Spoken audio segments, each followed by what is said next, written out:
All right. Well, welcome everybody to another virtual chat bar talk. Actually, I got that backwards. Welcome everybody to an OBA bar talk virtual chat. I'm Dave Summers, Executive Director of the Omaha Bar Association, and I'm here on a lovely day here in Omaha, virtually with Tasha Everman of the University of Nebraska College of Law.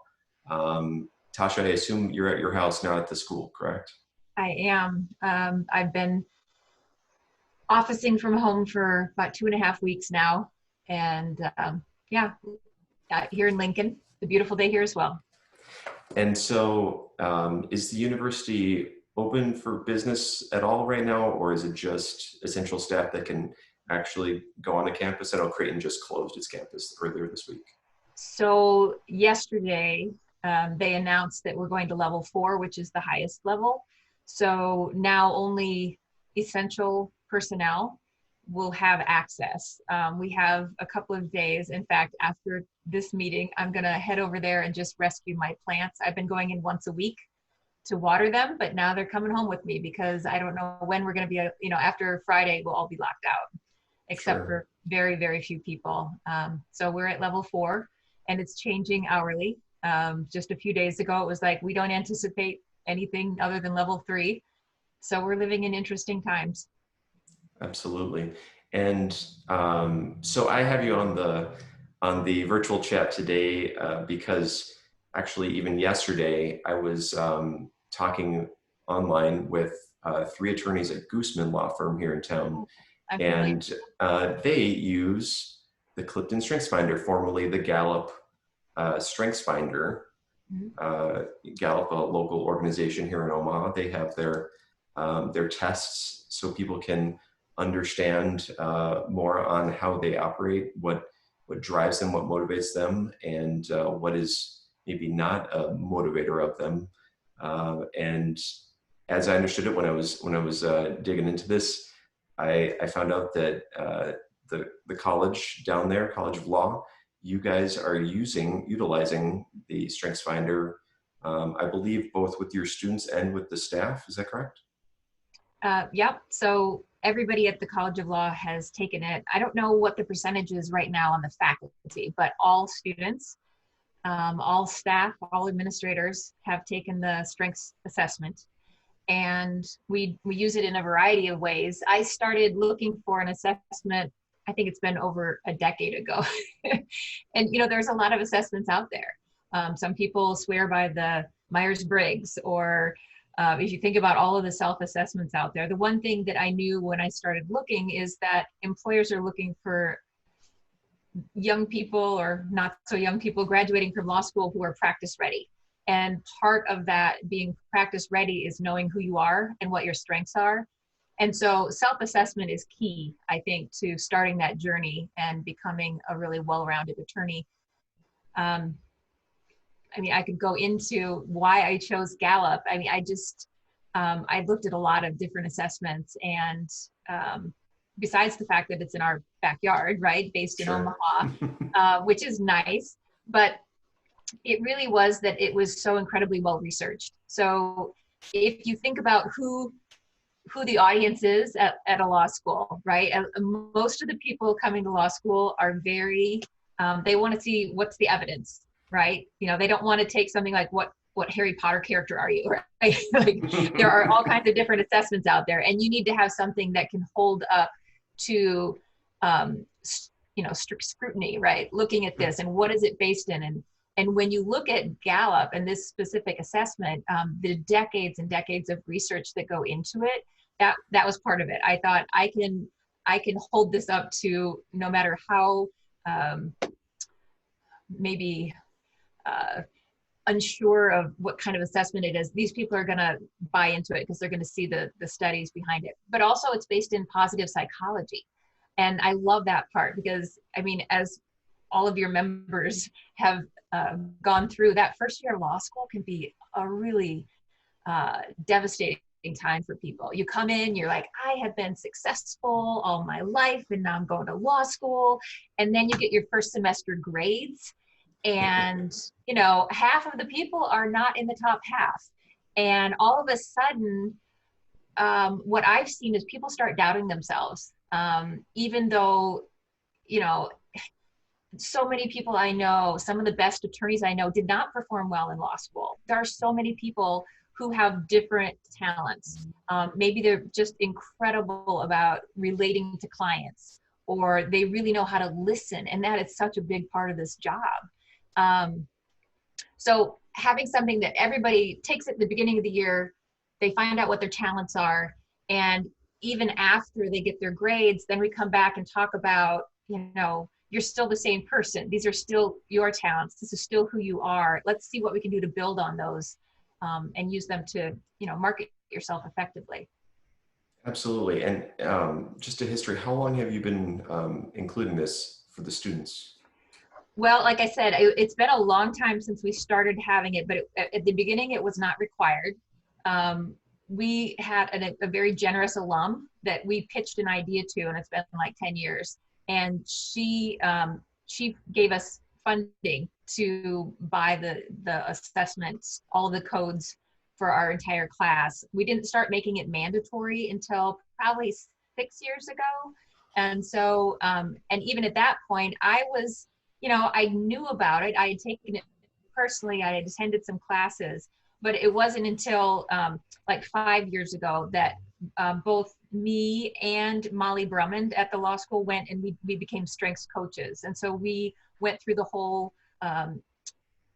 the classes and studied how to really interpret what people were getting back from the assessments. And I think that's when things started to ramp up, because now we have 2 people in the building who can work with the students on a deeper level. I mean, that is, it's such a, it's such an ace up your sleeve, as somebody said yesterday. They use that term, and now it's on the top of my brain. Yeah. But to have the coaching from within the law school for the students as they're running through roadblocks, things, doubting themselves, things like that, and you guys are coming in and you're telling them, listen, it's not just the grade that you're getting. There's a lot more to practice. There's a lot more to success in law practice, and understanding what your potentials are to do well, and how that might match up with areas of practice, right? Litigation versus transactions, Yeah. small firm versus large firm. Are you willing to go out on your own and start your own practice? Are you an entrepreneurial spirit, right?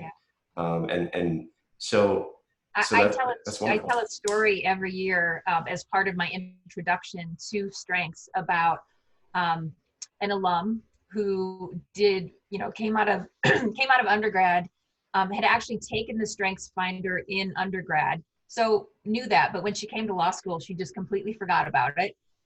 This was before we started doing anything with strengths in law school, and so she came in and just blindly followed what she thought everybody told her she should do, because she did well. So she got a job at a local firm, a nice firm. So she went there for the summer and she's like, oh, this is good. And, she got an offer. So she took it because that's what you do. She was not thinking critically about it at all. Well, she was doing, nothing against insurance defense litigation, right? But that's what she was doing. And if you look at her strengths profile, she has communication, she has woo, she has relator. And all of these are like, I need to talk to people. I need to be really out there and personable, like she needs to be with people. But instead, she was in her office and her only client really was working with these insurance adjusters, and they didn't even stay the same. They changed all the time. She was sending emails, no contact with people. She ended up leaving the practice of law. Wow. Because she's like, I can't do this. Like, this is not me. And so she went and did some other things. And then in retrospect, and so I can do this and tell you about this because the ending is really happy. That person is Molly Brummond, and she's now an assistant dean at the law college. Yeah. And she loves the people that she worked with at that firm. She absolutely knows now that it wasn't the practice of law. It was that type of practice that didn't fit her. It didn't fit her talents, her strengths. And so now she's in this great position where she's able to use her woo. She's out there talking to alums and working with student organizations, but she also knows that she could have practiced in another area of law, maybe estate planning where you're developing relationships with people, or family law, or there's so many different areas where you have a lot more one-on-one contact. So, I mean, her strengths were not put to good use there, but she's a good example to the students to show them that they really need to think critically about it if they want to be happy, which is what we want them to be. So you've been using this as a tool to maybe even be more precise in your suggestions on where they're looking for employment based on what fits their traits, right? Yes, sometimes it's suggestions, but sometimes it's more of a matter of helping them think critically at every step of the way. So you had a summer experience. What did you like about it? What didn't you like about it? If you think about your talents, what of your strengths were you able to use on a regular basis? Because it's all about finding a position that allows you to do what you do well every day. That's when it leads to people being engaged, and that engagement leads to basically happiness, which is, it sounds so, I don't know, cliche, or I don't know, Pollyanna-ish, but it truly is what we want for our graduates. And I think it comes from being successful, which comes from knowing what your strengths are and putting yourself in a position to use them. And you said some of the staff are utilizing it too at the school. And how has that experience been? Is it I mean, from my perspective, it really helps understand team cohesiveness, where these people mesh together with their traits well. We need this person, we need this trait in the team that we don't have. Has it been something that's actually changed who works on what and things like that? Has it come into significant use? Yes.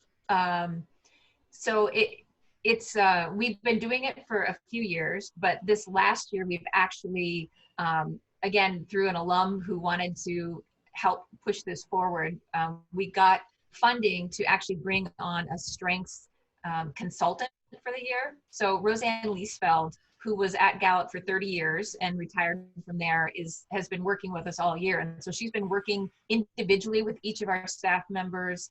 I had the opportunity to be coached by her, and it was really awesome. She's so knowledgeable.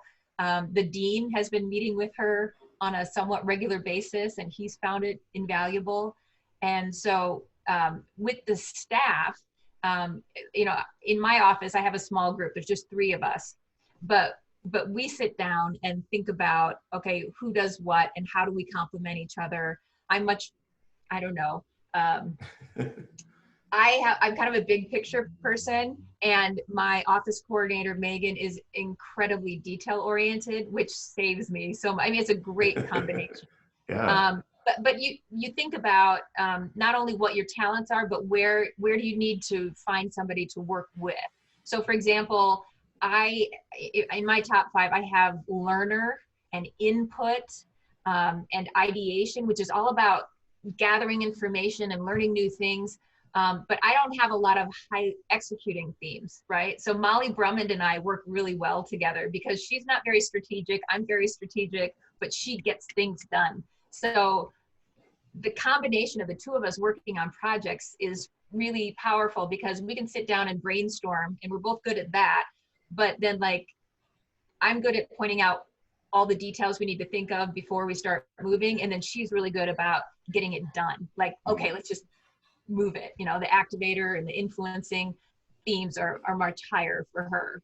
So the other thing that we've done is we've had lunchtime meetings with the staff. And I think, I hate to even mention it because overall, the law school is incredibly harmonious, but there have been occasions where certain staff members or administrators have a conflict, and we have used strengths and sitting down and thinking about, so why do you think she's doing this? And, like really helping those people understand each other. And that's been really successful as well. Absolutely. I mean, I think it's a way to push through, those barriers to not understanding each other, and instead of throwing up your hands and leaving the issue out there, you can actually understand. I mean, it's an empathy. If I can understand where you're coming from, if I can understand the way you're thinking, usually that means that we can move forward together. So do you have a sense of law firms? I mentioned Gooseman. I know they're Yeah. using it. Do you have a sense of what law firms out there are leaning into this I idea and know using it? that Lamson, Duke and Murray has, I think they all have their top five in their offices.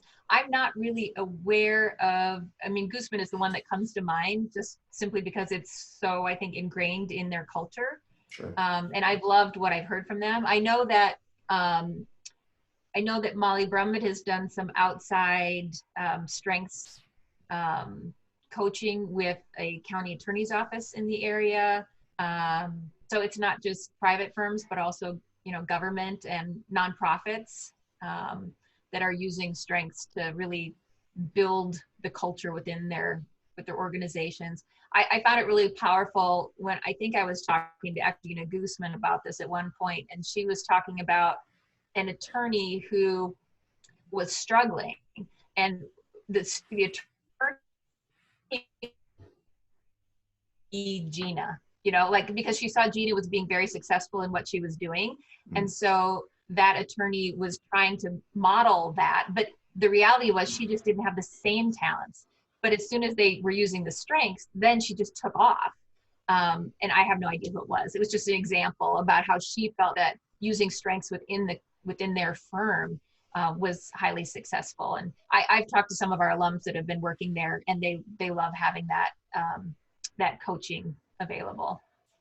So Yeah. I think it's great, and I hope more firms move to it. But we're still in the process of really implementing it here. I think that the students are benefiting and going into those firms knowing themselves. I hope that they take it with them. Well, and it makes sense to me, and I've taken it, and the results make sense. That's who I am, and I'm just saying yes in the margins every time I read about it. But I think as we're talking about the tools of an attorney, and what they, maybe they think they understand themselves perfectly. Maybe they think they can do everything. Maybe they have that hero, superhero Yeah. way of thinking. But we are humans. We have things that don't motivate us. But we all know when there's something that motivates you, my gosh, work doesn't become work anymore. It's the challenge that you want to go after. It becomes a different thing. And like you said, it leads to happiness. It leads to fulfillment. And I think that we need to kind of turn the page on some of the old ways of thinking, that it's just about, what letter grade you got in school. It's these things. There's a lot more to it. And if you can tap into that, basically that extra battery in yourself to get that energy and move the way you want to go. It is phenomenal. And so there's obviously a cost to it. You've mentioned, donors helping. So we have to admit there is a cost. I think maybe all in it's about $100 to get the full assessment. I got the book I think too. you can get the full 34 for like 40, but with the students, we only do 5. Okay. 5. And then with the faculty and staff, it depends. And I think we started with the top 5, and then everybody that's wanted to do more, then we expanded that to the 34. I think either way is fine. The idea is to identify some talents that you have that are naturally occurring. These are not things that can be learned, right? It's kind of Right. like you think about the fact that, you're born a natural athlete. People always talk about that. I mean, you can teach them the rules of basketball, and they can practice all day, but they either have that natural talent or they don't. Yeah. You can only get so good without the natural talent. And that's the same idea behind strengths, is that some people are born with natural talents in certain areas, like communication. They just have a natural talent for it. You can go to Toastmasters and you can learn and you can get better, but you will never excel beyond the person who was born with the natural talent who also invests in that. that's the idea behind it. You know, So I don't know. I just go off. well, I don't even remember what the question was here. in getting ready for this interview, I was doing some Googling around, and I found a blog that was saying this is the best strength for being an attorney. And I didn't even, it was a podcast, so I didn't Yeah. even get into it because I kind of bristled at that description that there's Yeah. a strength that is the best lawyer strength. And I mean, you've had students, and you probably have 6 years now of experience of where those students' strengths are. I mean, Yeah. maybe there are some probably similar strengths through a lot, but at the same time, there are people with all different types of Can you strengths that see are great this? attorneys, right? Or is it upside down? Oh, it's upside down. Yeah. Okay, there we go. So if you want to have questions about this, this is a great one. So this is another one of the Gallup books, Strengths-Based Leadership. And this is the next one after the basic one that you should read. The thing I love about this book is about half of it are profiles of people who've been incredibly successful. They're running like international banks or international hotels, and they all are incredibly successful at running large corporations, but they come at it with very different strengths. Mm-hmm. One guy is leading with relator, right? And another guy is very strategic, and another guy. So you have to, and they're not all guys, women as well. Right. But reading a book like that, I think, really highlights the fact that it doesn't really matter what your talent profile is. It matters that you know what your strengths are, and then you invest in them. Because I don't know how far you've gotten into this yet, but there's a whole series where you talk about balconies and basements, or raw versus mature strengths. So you may have a natural talent at I'm trying to think of a good example. So like woo, WOO, right, is one of the 34. And woo is, some people say it's winning others over, but it's basically someone who loves the challenge of meeting new people, winning them over. They get a lot of satisfaction about breaking the ice.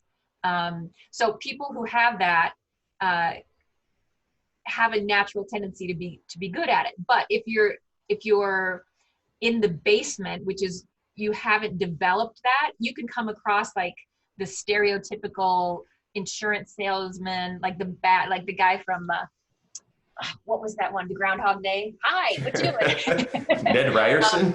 Yeah, Ned Ryerson, or like a stereotypical car salesman, used car salesman. Like, hey, how you doing? Here's my card. Blah blah blah. And it's very superficial, and they don't really seem to engage. So you're not in the balcony, which is where it's those people that come into a room and they know how to talk to people, and they make you feel comfortable, and they're charming, and they have that ability to work a room, but in a good way, right? So it's a matter of knowing what your talents are and then developing them so that you're in that balcony as opposed to the basement. Yeah. Because I think every single one of those strengths can be positive and negative depending on how you use it. That's a great viewpoint.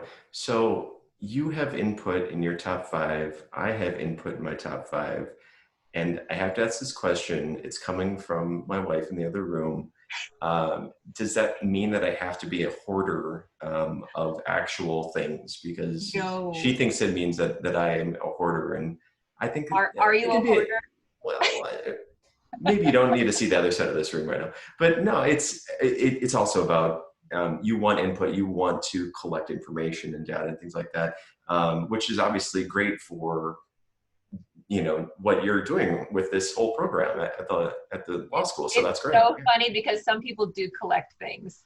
So one of the great things about having hundreds of students every year is I've talked to a lot of people who have input, and sometimes when I talk to them, it's all they have like lots of folders on their computer, and they keep things electronically, but not physically. Right. But they keep everything in case somebody might need it, or like, oh, this is a great article, I have to send it to so-and-so, and this is so great, and we have to share it here. And it's all about not just collecting things, but collecting them in order to be a resource. Right. Right. Right. But other people I've talked to, like one young woman who she has like every single Harry Potter book in like 13 different languages. I mean, just like crazy things. Or people who collect owls, you know, I mean, you think about, yeah, it takes all different manifestations, but it does involve collecting things. Yeah. They Well, can be virtual or actual. I'm gonna call that a strength, a true strength, and I'm not using it in a basement type way. So People love my input because they always know that, like, I'm on the same, I had a coworker say, I know that we're on the same listservs, but I just delete them. And I know that if I need something, I can just go to Tasha and she'll have kept a copy. And that's true. I have everything. So, well, I know that you are going into another meeting, so am I. I thank you so much for talking with us today about yeah. the Clifton StrengthsFinder, formerly Gallup StrengthsFinder. I'm hopeful that we'll continue this conversation down the way. As with any good educational program, there are different layers to it. So, you know, Mhm. there's the five that you can get the top five, you can get the full 34, you can Right. go into classes, you can be coached. So I mean, we my haven't even journey touched will on continue here. teams. Like we do the teams with all of our clinical programs where we do team teaching and mapping. And so the only thing that I want to say is, first of all, thank you for letting me talk about strengths. You made my day. I love to talk about strengths. And I want to shout out to Dean Moberly because he has been so supportive of bringing strengths and really has a vision for the law college to be a strengths-based college where everybody knows their strengths and respects everyone for their individual strengths. So thanks for letting me come in and talk. Absolutely. Thanks. Have a great day. Bye. Bye bye.